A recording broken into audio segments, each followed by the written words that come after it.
गाजियाबाद में भीषण टक्कर में पुलिसकर्मी की जान चली गई है। पुलिस की छानबीन में सामने आया है कि टक्कर मारने वाला हिस्ट्री शीटर है। पहले से उसके ऊपर कई मुकदमे दर्ज हैं। पुलिस अब आरोपी को गिरफ्तार कर जांच में जुटी हुई है। अर्टिगा कार को भी जब्त कर लिया गया है जिससे ये टक्कर हुई थी। हमारे सहयोगी शोएब रजा इस खबर पर जुड़े हुए हैं, हम उनसे और जानकारी ले लेते हैं। लेकिन पहले इस मामले में जो भी छानबीन हुई है उस पर पुलिस का क्या कहना है वो आपको बता दें। जो दिल्ली मेरठ एक्सप्रेस वे पे है वहाँ पे IPEM एग्जिट पॉइंट है, वहाँ पे आरक्षी विपिन कुमार ड्यूटी पे थे। उसी समय एक अर्टिगा गाड़ी 120 की स्पीड से आते हुए अंदर लेन में, जिधर डिवाइडर उधर से आते हुए बीच का लेन क्रॉस करते हुए जिधर सिपाही किनारे खड़ा था उसको हिट करते हुए तेज़ी से निकल गई, जिसमें तत्काल जो हमारी फोर्स थी उसको अटेंड करते हुए मणिपाल हॉस्पिटल में उसको एडमिट कराया गया। इलाज के दौरान कल रात में उसकी मृत्यु हो गई है। इसके संबंध में विजयनगर थाने पे अटेम्प्ट टू मर्डर का एक मुकदमा लिखा गया है और इसमें जो अर्टिगा गाड़ी थी उसको बरामद कर लिया गया है। इसके अलावा जो विनीत उर्फ बिन्ने चला रहा था गाड़ी और उसका भाई सुमित बैठा था, इन दोनों को भी गिरफ्तार कर लिया गया है।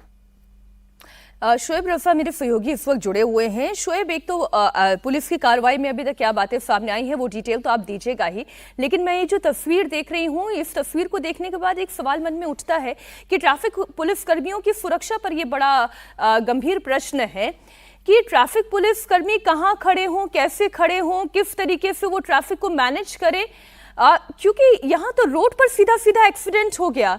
ये बहुत भयावह है ये तस्वीर। अगर इरादे से भी ये मर्डर किया गया, ये एक्सीडेंट भी हो सकता था, कोई भी परिस्थिति पैदा हो सकती थी। ये तो ट्रैफिक पुलिस कर्मियों की सिक्योरिटी को लेकर भी बड़ा प्रश्न है। बिल्कुल, देखिए दिन रात ड्यूटी करते हैं ट्रैफिक पुलिस कर्मी और इस तरह के हादसे ने हर किसी को एक तरीके से बहुत ज्यादा परेशान भी कर दिया है। जो वीडियो सामने आई है और उस वीडियो में जो गाड़ी है उस गाड़ी के पास इस वक्त हम मौजूद है विजयनगर थाने में गाजियाबाद के। मीनाक्षी, देखिए कि तस्वीरें आप देखिए कि वो पुलिसकर्मी जो ट्रैफिक पुलिसकर्मी थे जिनकी मौत हुई, कितने भयानक हादसे से गुजरे। गाड़ी की हालत देखिए कि ये स्थिति इस गाड़ी की हो गई है। पूरा जो बॉनेट है वो डैमेज हो चुका है, शीशा टूट चुका है। नई गाड़ी बिल्कुल, ये आप देखिए कि जो चेयर है अंदर की उनसे पन्नी तक नहीं उतरी, बिल्कुल नई गाड़ी थी और ये शीशा देखिए, पूरा शीशा ये बिखरा पड़ा है अंदर। ये स्थिति यहाँ पर है। खुद अंदाजा लगाइए कि कितनी रफ्तार और किस तरह का भयानक ये हादसा हुआ और एक ट्रैफिक पुलिसकर्मी की जिंदगी चली गई, उसकी जान चली गई। उसके परिवार के जो लोग हैं उनका बुरा हाल है क्योंकि ड्यूटी वो ट्रैफिक पुलिसकर्मी कर रहा था और उसी दौरान टक्कर मारी। और अब जो ये विनीत है जो गाड़ी चला रहा था आरोपी, क्योंकि गांव का यही के पास से रहने वाला है और ये बता रहा है, कुछ देर पहले हमारे पास एक वीडियो भी आई जिसमें बाइट है इस आरोपी की। उसकी तरफ से कहा गया कि वो हरियाणा से आ रहे थे, उसका चचेरा भाई इस गाड़ी में बैठा हुआ था।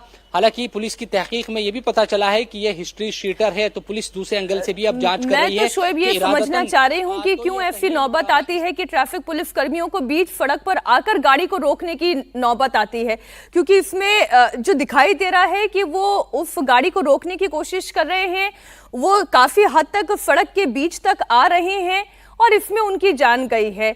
ये सिस्टम क्यों ऐसा है, इस सिस्टम के ऊपर भी सवाल होना चाहिए। बहुत शुक्रिया शोएब आपका पूरी जानकारी के लिए।